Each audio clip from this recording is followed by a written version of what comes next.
उत्तर प्रदेश की सियासत में मौसम कभी स्थिर नहीं रहता। यहाँ सूरज उगने के पहले ही गठबंधन बदल जाते हैं और सूरज छलने के पहले ही नई बयानबाजी की चिंगारी धधक उठती है।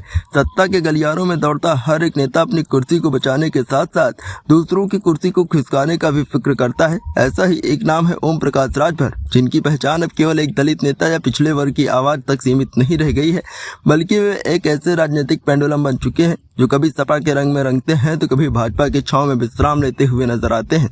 राजनीति में लॉयल्टी और पोजीशनिंग की जो बारीक लाइन होती है, ओम प्रकाश राजभर अक्सर उसे लांघते रहे हैं।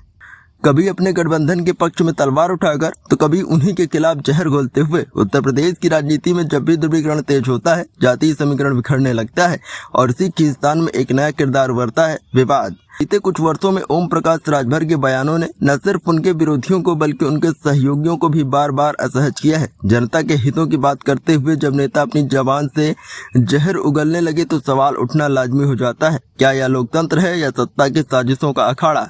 अब इसी अखाड़े में जहां हर एक नेता खुद को जनता का सच्चा सेवक बताने की होड़ में जुटा हुआ है, समाजवादी पार्टी के राष्ट्रीय अध्यक्ष अखिलेश यादव ने एक ऐसा शब्दमार चलाया है जिसने उत्तर प्रदेश की सियासत को फिर से गरमा दिया है। अखिलेश ने अपने चिरपरिचित चुटकीले अंदाज में ओम प्रकाश राजभर पर सीधा तंज कसते हुए कहा कि उनका नाम ओम प्रकाश राजभर नहीं बल्कि ओम प्रकाश रातभर होना चाहिए, क्योंकि वो रात भर दल बदलने के बारे में सोचते रहते हैं। इस एक लाइन ने मानो पूरे राजनीतिक हल्के में बिजली दौड़ा दी हो।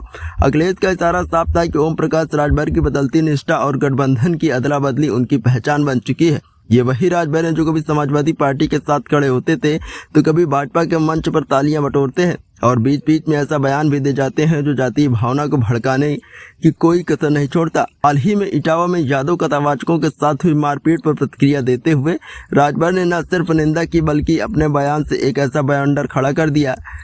उन्होंने आरोप लगाया कि कुछ लोग दो आधार कार्ड बनवाकर दूसरों के हक छीन रहे हैं। यहाँ तक कह दिया कि यादवों को अपने पारंपरिक कौम पर लौट जाना चाहिए, दूसरों के क्षेत्र में हस्तक्षेप नहीं करना चाहिए।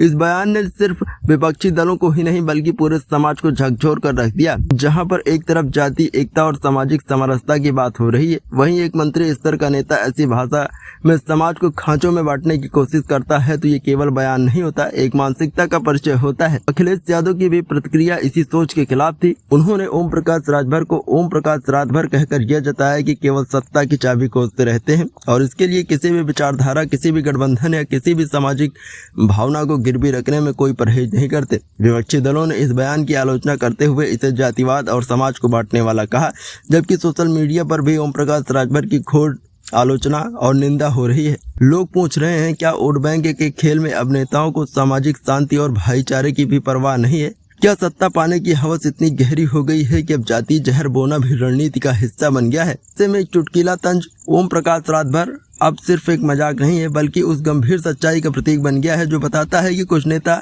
दिन में नेता होते हैं लेकिन रात में केवल सत्ता का ख्वाब देखते हैं।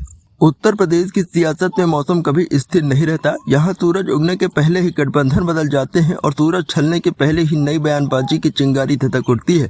सत्ता के गलियारों में दौड़ता हर एक नेता अपनी कुर्सी को बचाने के साथ साथ दूसरों की कुर्सी को खिसकाने का भी फिक्र करता है। ऐसा ही एक नाम है ओम प्रकाश राजभर, जिनकी पहचान अब केवल एक दलित नेता या पिछड़े वर्ग की आवाज तक सीमित नहीं रह गई है, बल्कि वे एक ऐसे राजनीतिक पेंडुलम बन चुके हैं जो कभी सपा के रंग में रंगते हैं तो कभी भाजपा के छांव में विश्राम लेते हुए नजर आते हैं। राजनीति में लॉयल्टी और पोजीशनिंग की जो बारीक लाइन होती है, ओम प्रकाश राजभर अक्सर उसे लांघते रहे हैं।